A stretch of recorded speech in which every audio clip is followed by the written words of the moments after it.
chilling with my niggas, we just tryna get through life, and it's 2025 right now. Man, I'm 24, turning 25, I'm just tryna wipe a hoe, fish ain't biting right now. Bitch, I'm a masturbator, I'm with that fish and shit. Need that muhamula, cause a baby got no money, bitch. I'ma need a OZ, ASAP, no Sylvester shit, smoking. What's up, guys? Be back with Bro, and today we're going to be sitting down with Mack or Schmack, one of my best friends, someone that I've got to have a close personal relationship with, and we're going to talk about all kinds of things from life to just things going on like we typically do. So I'm going to let him introduce himself, and we're going to just jump right into it. Man, how y'all doing, man? It's your boy Smack 4, man. I'm back with it. We smoking with it. We rolling with it. We talking with it. How y'all going, man? How y'all been? So out of the whole group, because right now I'm going through my process of interviewing everyone out in the group, we have the funniest relationship, I feel like. So the first thing I wanted to do is have you tell the people how we first met and what made us actually click. Because we didn't like each other, or well, I didn't like you at first. So he didn't like me at first, and when I first seen him, I thought he was too white. I ain't gonna lie. But then at the smoke shop, we first met. But then I seen him at his house in his element. That's when I actually got cool with him. Cause then I can't say too much, cause we might get canceled before we even start. Now you can say whatever you want on the show. Okay, so when we got to the house, we had a racial slur contest. At that point, we made it. We were good. Okay, I might get canceled. You might not. Okay, I had permission, people. I had permission. You had permission. I wasn't tripping. Cause I started it off. I didn't say the hard R. He didn't. I did not say. I was creative. I did lead it with Cracker Jack. And we went from there. It was a good conversation. I did call you a coon a couple of times. Hey. And I've never apologized, and I don't think I will. Oh, she watching TV? Yeah, I told her she turned TV on. Well, yeah, y'all. Like, it was just a crazy moment how we met, man. But at first, we weren't really cool. Then we got to know each other. We really realized we had some similarities between each other. So, like, sometimes when I'm noticing shit with him, I'll call it, and he'd be like, yeah. And then sometimes he notice shit with me, he'll call it. So it's just like, I like how we got the little yin yang effect, man. Some people have called us Rob and Big. I think I'm people. I don't know. We have a good relationship, a fun one. And he has been, out of all the people that I've helped stream, really put his nose to the grindstone and just like started to grow that. He's working on getting an affiliate, which you'll be able to find his links down in the show notes or the description, depending where you're watching this. So I want to go into when people hear your name, Mack or Schmack, like, what should they picture, right? Like, what's the energy? Who's the man behind Schmack? I want to focus more on Mack. So Schmack was basically my persona I could live and be free with. When I thought about Schmack, Miguel, aka Shrooms, actually gave me that name. Cause I was like, bro, I want to rebrand myself. I always call myself Smoke because I always like to smoke. Like, that's one thing. When it came to related stuff, I was a big fan of smoking, avid fan of smoking. Like, I'm just a fan of the smoking. I don't do it for the looks to be cool. It's just smoking. I'm about it. It helps a lot. So when I think of Smack, I think of getting smacked, being good with people, uniting people, but we all having a good time. But I'm also blazed the fuck out. I'm high as hell. But I want you to know, when you come see Smack, you come in here for a good time. No bullshit, no hostility. We in here have a good time, get chill, relax, play some games, man. You know, just we trying to monetize his weight. Yeah, monetize the weight. So I mean, we monetize the weight. I need 280,000. Just monetize the weight. So what made you want to sit down and just talk today? Like, what made you okay with it being on camera and just opening up about some like real topics versus being your funny natural self, or not natural but funny self on stream? Always getting my fucking phone call.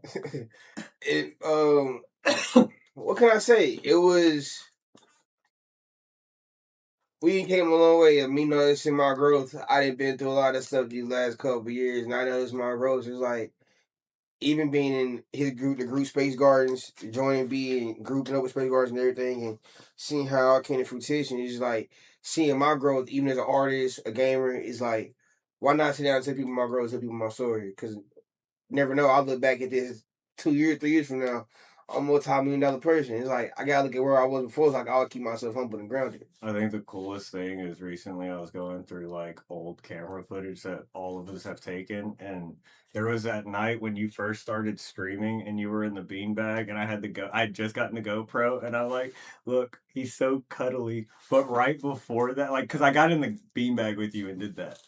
But right before that, there's a a video of me sitting next to Chris, and I go, you know what's crazy? In like 3 years, we're gonna look back at this footage and we're either gonna think, damn, we did it, or fuck, we should have tried harder.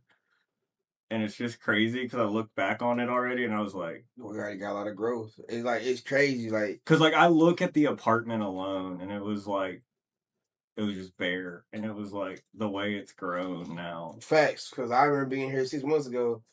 There was no 3D printers and shit like that. Now it's all here. You got the whole hexagon set up in the corner of the room. We out here making projects. I gotta do an apartment tour one day when it's cooler. Yeah, so like we got so much so boom, and then chat, y'all ain't even seen it. I mean, I know what I'm saying chat, but probably y'all ain't even seen like me being like him putting me ahead of art and just telling him like him telling me to reach my creativity. Like y'all finna see a lot of shit from SG just drop soon. Like y'all not even prepared for it. It's just like him having me go on an interview is give me a chance to showcase my talent and tell y'all a lot about how it all came to what it be, and just like give y'all some motivation, like give y'all some like tips, like help out and do the same thing. So I want to get into the roots of who you are as a person, and I want to ask what kind of kid you were growing up. I've heard a little bit about this, but I want to know more. As a kid, it was a mix because I had got a name Doo. So as my name became Doo, like Scooby Doo, cause I was always into something. My granny gave me that. Growing up as a kid, I was always a little mischievous. Like you be like, where he at? Is you too quiet? Cause I'm always into something. But like I was also smart and sportive. Like I like tinker with shit, build shit, and then at the same time I like to play the game a lot. Like when I was in my dad's house during the summer, like I'd be back home in the boot, and my dad be like, "Nigga, it's 6 in the morning. Why you still on Black Ops 2? It's 6 in the morning." Oh shit. I didn't even know. I'm just staying playing. So like most of my childhood was good, right? Like I ain't gonna complain. I had my good and my bad days in childhood. So childhood wasn't that bad. I had some good moments, had my bad moments. Who were your biggest influences? Like who shape who you are today? My pops, my Uncle Rodney, my my big brother Tevin. I say my Uncle Junior, my Uncle Cheryl, and my grannies. Cause my granny's basically the one who's taught me to be gentle. Like my the male figures in my family always taught me to be stern with aggression, like stand what you stand on. Like my dad always tell me, a man's only good as his word. That's why like I get mad at people when they don't hold their word to me. Like, cause even when As we both have seen, we both do that. yeah, cause like that's one thing my dad always taught me. But man got his word, what you got it all. And so like, but my granny always taught me to forgive people and be humble and be nice to people. Don't judge everybody. So I try to give everybody a chance. Yeah, So from what we've heard or from what we've talked about, your mother or your grandmother was a religious yeah, woman. very religious. And then Smart morals. oh, she had very good morals. Like to this day, like you can do my granny wrong all you want, and I'll tell my granny, let me get at him. She'd be like, no, I'm a godly woman. I'm gonna go walk through that gate perfectly fine with no cuss or cuss marks on my account. So okay. She gets it, dog. So was there a moment that flipped a switch for you when you realized life wasn't a joke and like anymore? Like you just had to like take it serious? losing my grandmother, I was. It's crazy because this made me stop playing sports for a minute. So I was my 8th grade year, 13. I come in from that football game, had a fire ass football game. Cracked the dude helmet. It was crazy. I was lit. Got came back home and I wasn't even thinking about it. I was so lit about the tackles and everything. And like I didn't recognize my grandma didn't wake up when I come through the house. So a little FYI for everybody. My grandma's very sensitive sleep. She country. She old school. She's keeping 38 on the side of the chair. So anytime you come to that house, she wake up. Who is it? She asked you that. But this night she didn't do it. I didn't take heed to it. Cause like maybe she a little sleepy. She got some new meds. Ain't too much about it. I wake up the next morning. they carrying my granny out. I'm like, what the fuck going on? So we bypassed a couple months. She's still in coma. She making little movements. And I remember when she first got in, I went to go see her. And I remember just saying, hey, granny, hold on. She started trying to move to fight. And my brother see my face. I just dropped a tear. Because, like, my granny was like, my mama, my heart. So, like, it kind of did fuck with me. But at that same point, one of my uncles told me one of the biggest things that I'll never forget. I use this shit every time I take a loss. A loss can either make you or break you. So I always told myself, whatever loss I took, if they meant something to me, I'm always let it make me. So when I lost my other grandma and my uncle, and I almost lost my pops twice, like, all them shit motivate me. That's why when I tell people, like, you can't outwork me, that's like my motivation. Because I just so many losses, like, I took enough losses. All I want is a win. So I can't take none less. So I'm going to grind out for it till I get it. It's a mentality I have that, like, I feel like once you got something you gotta live from, once you got something you gotta strive for, you gotta go achieve it. It's like God didn't gave me a route instead of stone for me to go achieve it. So he didn't give me all these trials and tribulations. He steady giving it to me. I ain't gonna lie. But after them right there he gave me, that made me one of the strongest soldiers. So I'm just gonna always dig in deep and try to go get it. Like that's just my mentality. Do you feel like your environment shaped who you are today? Yeah. And if so, how so? Well, being from the country and being like country then boo and then just growing up in general, like not in the best situations. The mom farming, cause like growing up in the country and growing up in the ghetto, like it's dog eat dog world. It's about the fittest. Like my dad tell me, like you a gorilla in the zoo, you gotta survive. So it's like I know, beating a gorilla. I know. It's just you know what I'm thinking. I know. I love you, but you know what I'm thinking. I know. It just it's like it's like old saying. I've been trying to be really serious this whole time. I've been biting my tongue. I know you good. It's just like also another saying my father used to tell me. You can't come in shark infested water thinking you the biggest shark because everybody out here trying to eat. So like when you in that ghetto, when you in this country, everybody trying to eat. Everybody that dog out here. It's just who the biggest dog, who got the biggest bite, not the bark. So like everything. I bet you was always closest to the biggest dog.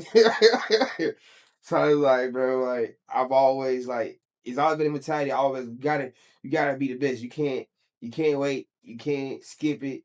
Cause like another thing, my parents used to always tell me, time wait for no man. So it's like that's why sometimes I used to get impatient as a kid. Like that was one of my worst things as a kid was impatience. Cause I'm always trying to jump the gun. I still had that problem now. Like you kick me sometimes, like Max, I be a minute. And like fuck. All right, he right. Let me slow down and pick myself. I do be catching you be manic. Cause it's like and that shit is annoying. Let me tell you. It's like it's just how I was, man. Like as a kid, he's really big and he's like a bull in a china shop. Hey, that's crazy. My days always say that shit. Like my days tell me in French to calm down when he was in public, so I wouldn't get embarrassed. He was like, he taught me in French, "Hey, calm down." I was like, "Okay," because when I'm in like public, even to me crowd, I get antsy, and then like if I we can't take him in public very often, not without a pep talk. Good. Not a problem. It's not a problem. I was the same way for a very long time. But say yeah, because you've been in the army and me being in the streets, PTSD. Because it wasn't even that. I grew up very similar and very like high tense sense of like especially with the way my mother was. Like it's not like I experienced like third world problems, but it was like I definitely had situations where it was scary, where it was like, hey, is my life on the line? Like, it was like, shit, growing up, you seeing shots, you hearing shots. I'm coming through, seeing my uncle. Like, you gotta remember, we didn't grow up far from each other. Really so it's didn't. Like, they echoed, So it's like I'm seeing my granny and my uncle, my granny, not my granny, honestly, uncle getting into it, stabbing each other. Then they just walking it off. I'm seeing hoes coming out here night because one uncle got it's crazy. Like it's just crazy. I was telling Corey the other day, which be on the lookout for his episode because that one's gonna be a good one. It's coming soon. I was telling someone, like rednecks and hillbillies. Like you'll understand this because you come from both worlds like me, are no different than thugs and gangsters. They're really not. Because like here's the thing, we all like our own shit, like don't touch our land, right? Territory, blocks, things like that. Hey, we all like to shoot things. I ain't gonna lie to y'all though, and he's right on this. But one thing I'm gonna tell you now, people never fear the thug side of me. You know what they fear? The country side of me. Cause I'm gonna tell you one thing about country folks that I like about country folks. Country folks come from an old rule of law. See, hood people and hood niggas and thug niggas, we kind of like city folks. So we city wise. That's for the most part. Yeah. Country niggas ain't nobody around them. So when you in the city and you in the hood, you got a little more composure. Country niggas don't have no composure. You in the country. So even if you gotta wait, even if you call the police, you're gonna have to wait about 30 to 45 minutes before they get there. And that gives them all the time in the world to whoop your ass or do whatever they gotta do to you. That's why people in the country, we big on respect. Cause playing that disrespect shit in the country, hey, your ass be a ditch somewhere. So like growing up in the country, I didn't see plenty of times niggas get their ass handed or niggas getting beat up and walking home leaking and shit because you know how to watch your mouth. Like I bet you would leak a lot. Like there's been many times like I didn't have to tell, like I be telling people, like people that knew me from outside affairs or like outside the country be like, hey, ooh, I'm gonna come through here and do this. Like, don't do that shit. Like, a nigga gonna punch on your ass. You gonna get mad. Why they gonna? Because it's respect, bro. Like these niggas run this part. Just like you run your shit, they run their shit. And we got respect through here. It's like you gotta think about it. So many people here been here in that hood for almost 6-7 decades, and you coming through here calling out their name and shit, not thinking they nephew, cousin, brother, son, all right down here down the street ain't gonna get on your ass. Like it's the country, everybody know everybody. Family within the blocks. Like this shit ain't bullshit. So it's like growing up in them environments, it taught me always have respect and have a certain type of character. Even when I'm out in public. Don't act a fool because you never know who around you and who you getting into it to and how far they go to. So like that's why I'm a big person of even when I get into situations, you gotta calculate and articulate. Cause you gotta calculate if I get into it with this person, what's the after effect? People never understand when they do shit the cause and the effect. And I feel like that's a lot of problem with people in society today is we don't understand the cause and the effect of their decisions. Like I'm not gonna sit here as a man and say I didn't make all the best decisions in my life. I haven't. There's some decisions I did in my life and I still ain't yet to repair their bridge. Some members of family. And it's like, I have to deal with that consequence because I made that decision. I made the cause and I had to deal with the effect. I'm so confused where you just took this because we was talking about how thugs and hillbilly. And you just went into your decisions, dog. You just running the whole bad, podcast. my Let bad. me ask some questions, My bad, dog. I'm a part of this bitch my too, bad, my dog. bad. This is, bro. This is, bro. My bad, bro. What the fuck? My bad, what my the bad, fuck? my bad. I made the show. You right. My bad, play. I had a really good fucking question lined up, and you just I'm over here. I just like the story time. My bad, producer V. What do people think they know about you that isn't true? I asked this one specifically to you for a reason. People assume I'm just a fat bitch, but I'm really not. Like people assume that I just sit there eat a lot of the time, but most times in the morning time I fast. Like no bullshit. Like you can even ask anybody who really know me. First half of the day, I don't eat. You're asleep till 4 in the afternoon. Even if I'm up, like I woke up at 11 a day. I didn't eat till like 4 or 5. Like I always fast. But my problem is like people are like, how you get big then? Cause I'm gonna tell you what my problem lies. So when it's time for me to actually eat, I combine 3 meals into 1 meal. So at that point, it's like you just neglected the whole point of the fucking fast. You okay over there, bro? I want to say so many bad things.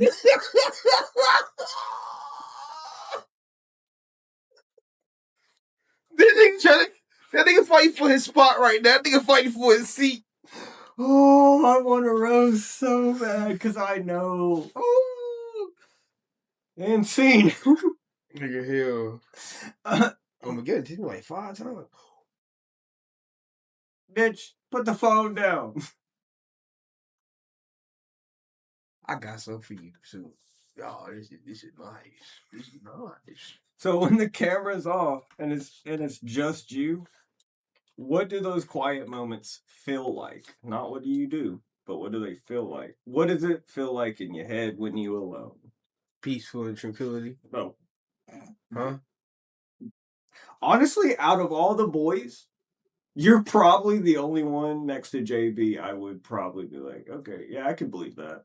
Yeah, peaceful and tranquil because I came from a lot of this and violence. Like just being in quiet. Like sometimes I go sit in my car, don't even turn it on, just sit there and just enjoy the silence. It's peaceful. I do, yeah. A lot of times when you call, you're alone in the car. I just like sitting to myself. Is that how you deal with pressure, expectations, and or like how do you try to hold it together most days? I go in the car. So I go in the car, smoke, and I put on an instrumental. And I'm not good at venting, but I like rapping and I like music. So I rap to myself to calm myself down and then go on about my day. 2026 mixtape? Huh? 2026 mixtape? I don't know. We can call you Double D.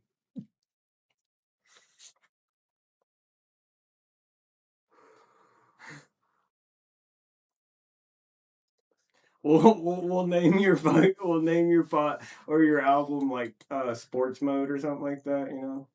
Like in heavy flow, what your name could be. Hell no. I know I did a talent show in high school. They called me Mack 11. I call you overweight. Yeah, they call that nigga MCOW. So we did kind of talk about this next topic, but I do want to know because you're probably out of all the guys in the group, you're the most inconsistent with waking up. What's your day-to-day grind look like? Shit. Like the real day-to-day. Get up, brush my teeth, go look at my phone, see my views, analytics, go to the gym. While I'm in the gym, look at pictures on my phone to find new drawing ideas. Then either call Zay, you, or Miguel, see what y'all plans is for the day. Go based off of that, and then go look at what I feel like streaming for the day. I stream, I get everything set up, go look at how I want to set up my videos. After the stream, I'm gonna go look at videos and make clips, edit. I'll probably get my midnight bowl of cereal. Do some. Is it Cinnamon Toast Crunch? Oh yeah, CTC all the way. Y'all already know. Y'all already know. Them CTCs, man. Cinnamon Toast Crunchy. Yes, sir. 700 block CTC. You already know how we coming. You heard me? Oh god, you know people are gonna look on my YouTube and just see that like the first episode is 9K, just a sweet, adorable white Kansas kid. Then it's Lit Bubba, and then you, and then Oak Cliff. Yo, fam. We gonna reel you in with the Caucasus. Then we gonna break you in with the light bright. Nigga! Honestly, dog, it's a marketing strategy. I'm calling it the gradient motion. Nigga said I'm gonna go from white to dark back to light again. But ain't nobody lighter after Chris. Who else lighter? We ain't got another white nigga, y'all. Corey, kind of. I'm gonna interview Eric at some point. Who the hell? Baldy. Oh, sorry, Eric, if you watch. Eric, you with Bob, boy. You know you King Neptune up in this if you was motherfucker. bigger, you been called Butterball. No, Butterbean, actually. Butterbean, Butterball. But so when things get rough, what helps you? What helps you keep going instead of shutting down? What's up, your When things get rough in Mack's world, which we've seen quite a few times, what keeps you going and like what stops you from shutting down? I got people that depend on me. I got people I motivate. Like I got people that call me like, "Hey, you my motivation. Keep going." So it's like if I let myself stop, I don't help them keep going what they trying to do.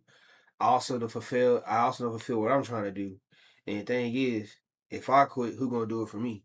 Cause after me, ain't nobody to help me keep doing it. Like it's me, myself, and I.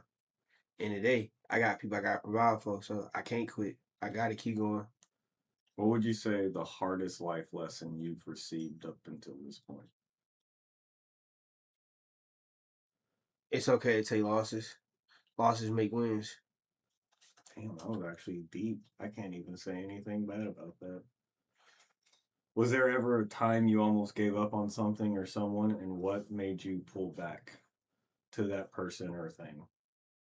The person I'm with now, we kept getting into it so much. We kept having arguments, disagreements, fights. It's like I'm tired of this shit. And I went back home and I ran into my grandmother and she hit me with some shit that made me sit there and think for a minute. She said, "You being vinegar to some honey right now."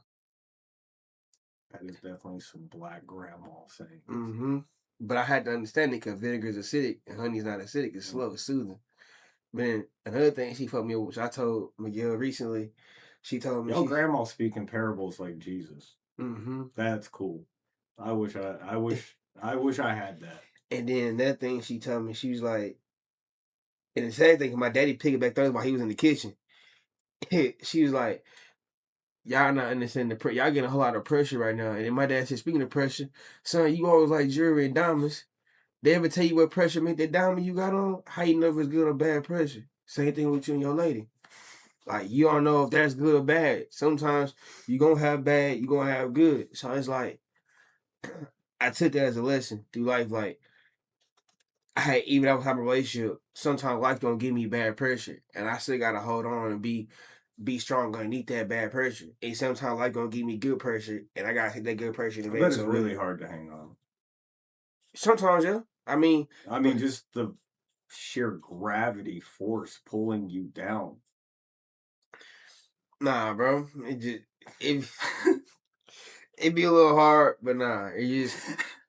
I've learned that's the only way I can keep us on track is if I roast you in the middle of what you're saying. So it's like it don't it. Yeah, it get hard some days, but always pick your head up, man. Like, you gonna have your darkest nights, but remember, you also gonna have your brightest days. You gotta make it through them darkest nights sometimes, man.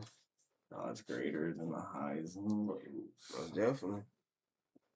Blessings to the Most High. Speaking of God, the next topic is actually a lot about faith. And the questions are generic because I leave it open for people. Some people aren't fully in their faith yet.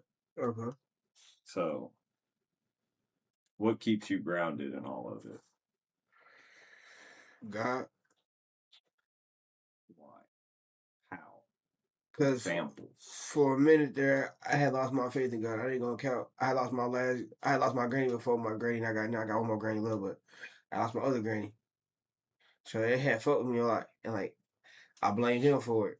Cause like, why didn't you let me stop it? That was like my main thing for the longest. And then I had to come to terms with it one night. And guys like like when I was going to him on, he put his hand on my shoulder and he was like, "You had to endure this, cause you wouldn't be able to go to this next moment." And I couldn't understand that still, cause right after I lost my granny, my life started booming. I got away from the hood. I ain't never looked back. But it was like, why did I had to lose her to get to where I'm at? Then I had to think about it. I would have never left that city if she was still there. Yeah, did it hurt? But my other grandma I've been without. My other grandma was back home when I was in Texas, so my other grandma's okay. But that grandma, But if anything, like I do see it as valid, but it's like, if anything, you could be celebrating her. I do. Like, Just like, talking about, but like, because she's like, especially from what I've heard, she's a good person. Like I said, anybody like that. she was very righteous. Like, if the way you speak, especially off of this, like, about her and the things that she says and the way you quote it and the way you even know some scripture just by heart because of her. Like, like Both of my grandmas taught me the she scripture. walking close with the Lord, homie. Man, I know all three of my grandma walking close with them because all the women stayed in the church. But it's just like God, God basically like after all that situation, He brought me back and showed me what I need to have to get everything right. 'Cause I was stuck at a point in life like where I need to go, and I had that coming to it that night. And He brought everything back to light, and that's when I left the hood and I came to Mesquite, and then I met all y'all and everything branched out. Even now, when things got hard, I've been seeing a consistent theme through these interviews. There's always a part where people meet up in the Mesquite. They find the shop. We all meet, and it always ends up with like all of us meeting, and then it's like, then like each person has said something so similar, where it's like, well, 9K was a little different, but he was like, he met us, and it was like everything just started, and I was like, that like I like it, God works in cool ways like They that. do, and it's like, cause when I left Mesquite, my whole thing was like, bro, I need a new crew. Like I can't, I'm done fucking with these niggas I'm around. These niggas ain't really accepting me. They ain't really appreciating what I do. The niggas, they ain't taking the help. It's like I need niggas to actually appreciate me for me, and I don't have to just limit myself. And I left, and it was crazy because girl at the time, she was like, you need to just go. She's like, come to Mesquite. I'm like, man, I'm not finna go to fucking city. I've been in the country my whole fucking life. I'm not finna go to no suburb shit. Mac, get your ass in this car. Come to the city. Just bring your shit and come to. I'm like, man, fuck it. I do it. Buy the apartment, and we go from there. At the first couple months, I was hating this shit. I couldn't do it. I was like, man, fuck it. And then I'm still trying to trap and shit, and she's like, nah. She had found a program through her church that she was going to that needed, like, they was making people electricians and stuff. She put me in that, and I branched out. Went there. It's like God showed everything. Cause even to that program was a faith-based program to build your faith stronger. So like, God was like, Oh, that's wild because we met each other right while you were in that program. exactly. You know what I'm saying? So God was like, I know your foundation a little crack fragile right now. Oh, I was so hard on you in the beginning. Oh, I know. It's so funny. I know. It's like, Oh, God, I was rough on him. Oh, on purpose. Oh, I saw he was there. I was like, I'm gonna just challenge him. That's what he needs. God was like, I see your shit fragile. I'm finna fix it up. And crazy, my reverend was like, you really blessed and anointed. You just don't know it. He said, because you keep trying to question everything with your own thoughts, and I was. So when I just stopped doing that and just let God take the wheel, a lot of stuff started making more sense. And I just started flowing with it, like even my artwork. If I get lost in artwork, he'll tell me just put it down, and I come back to it. And I need to come back to it. Fun fact: a drawing y'all gonna see soon. He asked me to do this drawing like 4 or 6 months ago. I offered money too. Thing about it though was every time I got to doing it, God was like, "No, it's not what you." Also, everything almost dissolved at that time too. Like, True. It almost like completely split. It was like God was like, "No," and it's like, "Why you keep telling me no? I know this is the perfect drawing." He was like, "No." All of a sudden, today, y'all, I get the best news in my life, of my job opportunity in my career, and while I'm driving in the car, my brother called me. He a new recruit to SG, and he told me his idea for some logo. And he didn't tell me the specific logo. He said he want to have a logo in our streams. We don't have a logo yet. He's like, Mac, I'm on it. In the middle of the car ride, I'm just sitting there. I'm like, bro, it's like crazy because God just feed me images. And it's like, this don't even make sense. And it's like in my head, he told me to put it together. And I literally made the logo today. And everybody fuck with it. And it's like, it was just perfect timing. God was just telling me that time wasn't time it was meant to be made. That's why I'm not even mad I missed the money because I'm gonna make that money more right now on the back end because of how good the logo was and what I did and what I produced. It's a really good logo. So, where do you see yourself growing the most right now as a man? As a man, not a brand. Like not as Schmacked, but as Mack. my resolve and my patience. You ain't fucking lying. Sorry. But in my resolve and my patience, like being what y'all have taught me, Mac don't have to be as violent as he used to be. It's okay, nigga, to be calm and be just chill. You can be a little calm, Mac. Ain't nobody finna come out here on no bullshit. You can just stay. Ain't no need to be good. So it's like I It's nice, isn't it, when you can be free? You know, it's calm. It took a minute, but it feels good. I can relax. I don't have to be clutching something all the time. So what's God been teaching you lately? Like your one-on-one lessons with big man upstairs. Patience and trusting in him. I figured that's why. And don't doubt. Just wait for your time. Cause I ain't gonna lie, there's been a couple nights where I had doubt. He's like, "Why you got doubt? You all right? Just keep doing what you're doing." You know, that's scripture as well. Yeah. There's a lot of scripture about that. Well, my mama and my granny used to tell me, "Pray about it, don't worry about it." Honestly, be constantly in prayer. It's Romans 12, something like that. I'm still learning. But when it's all said and done, how do you want people to remember you?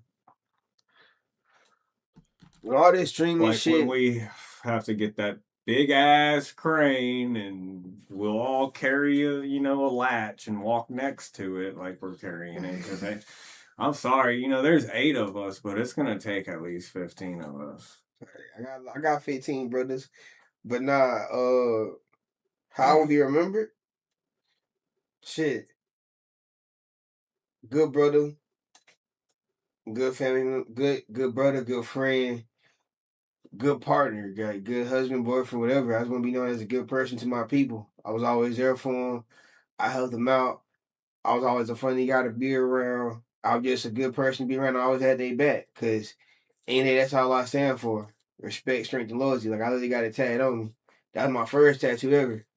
So as long as when I go, I stood by them 3 things, and I got people that remember me, and I made one person through life happy, and I gave them good thoughts, and I gave them a good position in life, I'm happy. And since I've already seen myself do that numerous times now, God forbid, if it was happening right now, I'd be happy because I know I did help some people in life further on and progress and do better than what they started at. And that's all I can be thankful for. What's something your future self should never forget about who you are right now?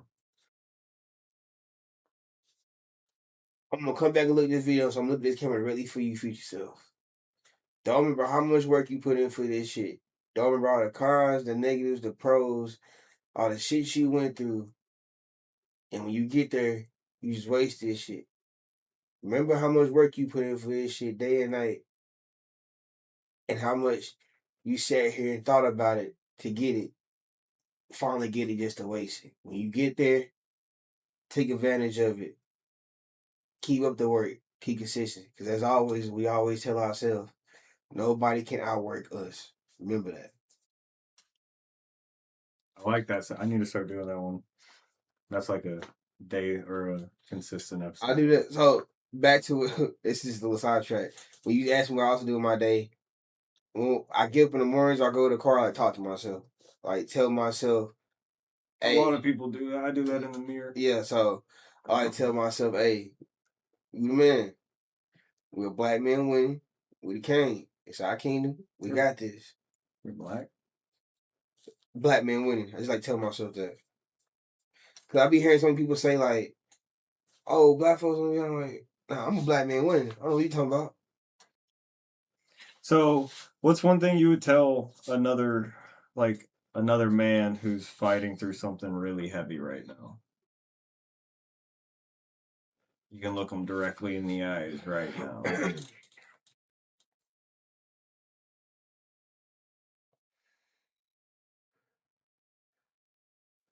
I know it get hard, man. Trust me, I do. I know like you going through some shitty weather. It's really dark. The night's cold. It's raining. You soaking. And you just trying to get up out you trying to get up out of, and your mind everywhere where it need to be. But I'm telling you, even through all that, what you going through right now, there's an eye of that storm. There's an outside end of that storm too. You just got to get through all of them phases. Now, every phase of life we go through gonna be positive and all sunshine and butterflies. Sometimes we gonna have bullshit and we gonna have to go through it and deal with it. We gonna take some losses that's gonna knock us down on our knees. You gotta pick your chin up and keep going and stand tall. Like life don't tell you this, but it happens. This thing we gotta learn. You gotta have resolve. Trust me, I know it's hard. I've been there many nights. Did you really just Yeah, I gotta come out throat. No, it sounded like you did I've been there. Like, Nah. I thought you was trying to do some poetic shit. I was about to get up and just leave my own podcast.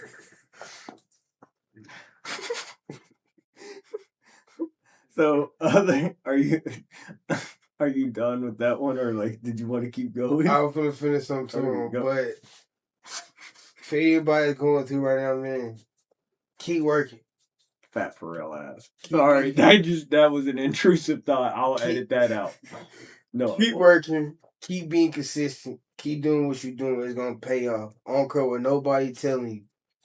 If you trust it and God got it implanted in your mind, keep going for it. It's mean you destined to get it. It might not be your time today, tomorrow, 10 years from now. But when it's your time, it's your time. Just work for it. Be consistent. Nobody can outwork consistency. I feel bad for interrupting now. So what's next for you? Not like projects, not like logos and shit like that, but just in life. What do you want to do next? Next year. I know your job's coming up. So get the job. I plan on buying a house, another car, getting a house, getting a car. It's basically setting a foundation for my later years in life. Cause I'm 26 now. So down the road, I always want to have a house, start building towards it now. So when I do have my kid, by the time I'm old enough to go get it, by the time I get my other house, my kid can have that house and start building his own foundation. At least give him something to start with better than what I started with. Where can people follow along on that? You can plug your socials and whatnot. On all platforms, Smackfo, follow me there. We stream daily. He does stream a lot. I stream daily. We do 2-3 streams a day. At least be an hour to 2 hours a daily. I got a stream today at 11:45, which by the time y'all see this, that stream be over with. But I stream daily, so you can see me play Marvel Rivals, Left 4 Dead, Soul Frame. Basically, any game that's out, any game I feel like playing, you will see me streaming it if I can stream it. But I got a Borderlands 4 stream coming soon for Spooky Tober I'm doing with Mr. Zay Michael, who's an SG member. Also, for make a logo for that, make a poster for that soon. So y'all stay tuned for that poster that's dropping soon for that content week of what we gonna drop. But yeah, man, y'all just follow me on all platforms, smartphone, man. Y'all just stay tuned. Keep watching me progress through life and progress through this streaming shit and just being a content creator for y'all. Even through the artwork side. I got a art page called Smack by Art. Go check that out too. Posting a lot of pictures and some of my sketches and stuff I'm doing. Y'all want to do some commissions and ask for stuff, just go through there. We can talk it through and we discuss from there. But as always, y'all stay smoking, stay rolling, stay token. Until Smack back at it. See y'all again. I like how he added that at the end. That's a new addition.